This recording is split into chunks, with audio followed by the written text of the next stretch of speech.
Unconventional Grief. Armenia's Landscapes Lost to Mining. Article by Anahate Gazaketsyan. Published on October 21, 2025, on EVN Report. Across the garden table, 67-year-old Yegishe Hobosyan studies a photograph I hand him. The Teghut forest, which once stretched intact across the mountains, is now scarred and altered by a copper and molybdenum open-pit mine. Familiar places he once knew have been stripped of trees, fenced off, made unreachable. Having lived almost his whole life in Teghut, he points out the spots where he kept his pigs and where cold water once flowed. "When I look at that place," he says quietly, "I climb the mountain, look from the side and want to cry my heart out. What can I say?" Yegishe's feeling has a name: solastalgia, a place-based distress, the homesickness you feel while still at home, when your surroundings change beyond recognition. The mining industry, especially open pit and mountaintop removal, is one of the most common sources of solastalgia. Armenia has a long history with mining, beginning in the 1770s with copper extraction at the Alaverdi mine. Of the 670 registered solid mineral mines, around 400 are actively exploited. The mining sector is a key contributor to the national economy. In 2001, the Armenian Copper Program, ACP-CJSC, was granted the license to exploit the Teghut mine, Armenia's second-largest copper molybdenum mine.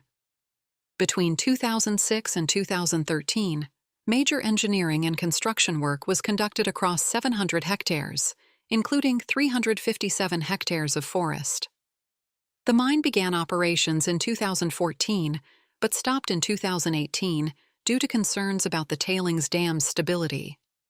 It remained closed from March 2022 to July 2023 due to the political and economic situation.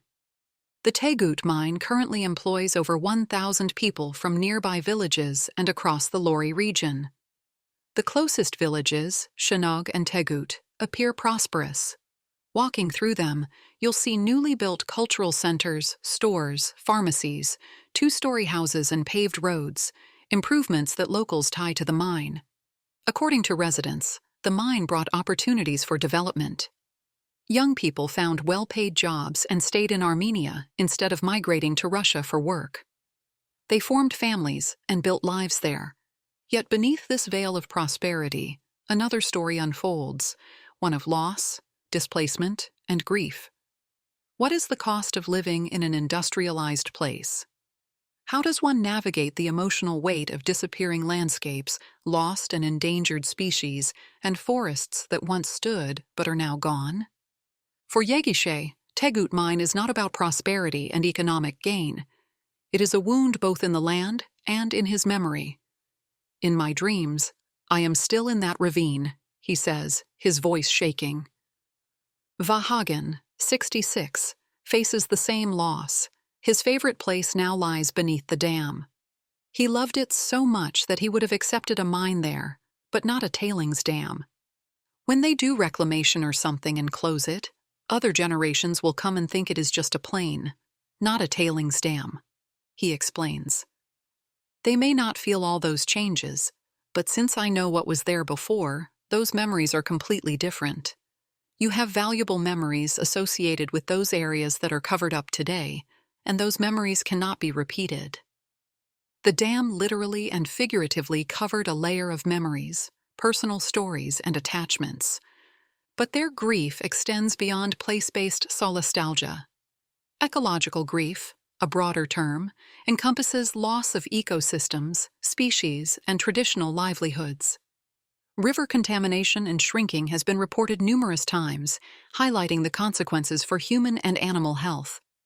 But the river was more than a water source for drinking and watering gardens. It was also a communal gathering space where villagers brought guests, did laundry, and swam on hot summer days. It is a core part of their memories. "Our childhood was spent in the water.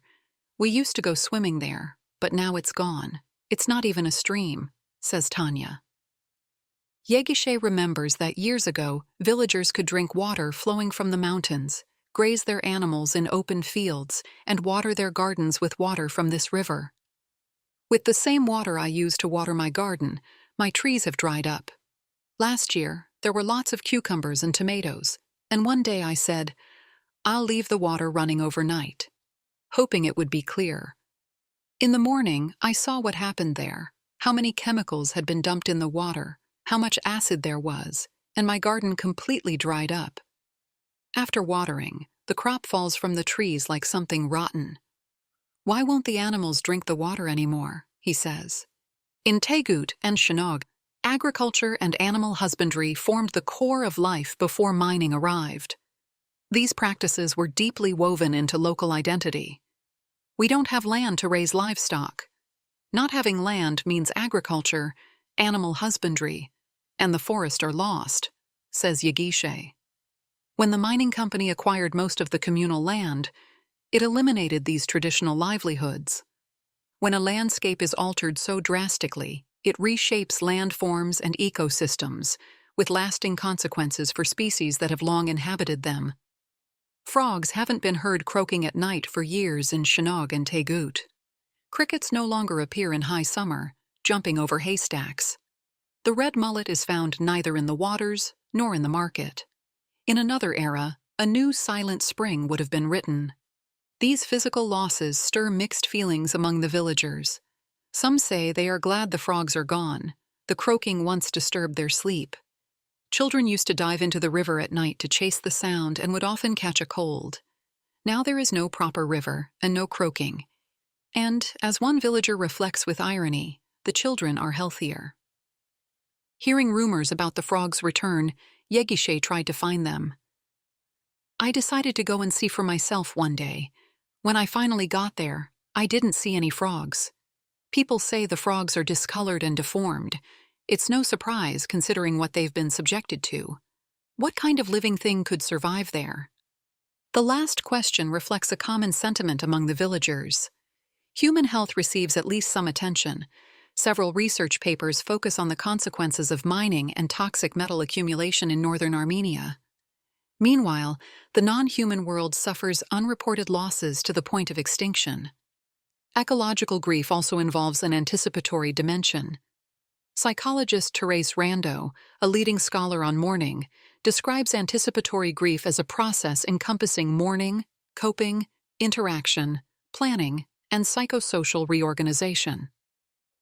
These processes begin in response to awareness of an impending loss, an understanding that what is loved and familiar is slipping away, and extends to the recognition of losses that have already occurred or are yet to come.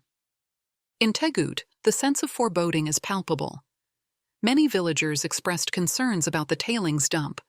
Yegishe called it an explosive spot, while Silva warned that, if they don't cover the tailings dump, a very, very terrible thing happens.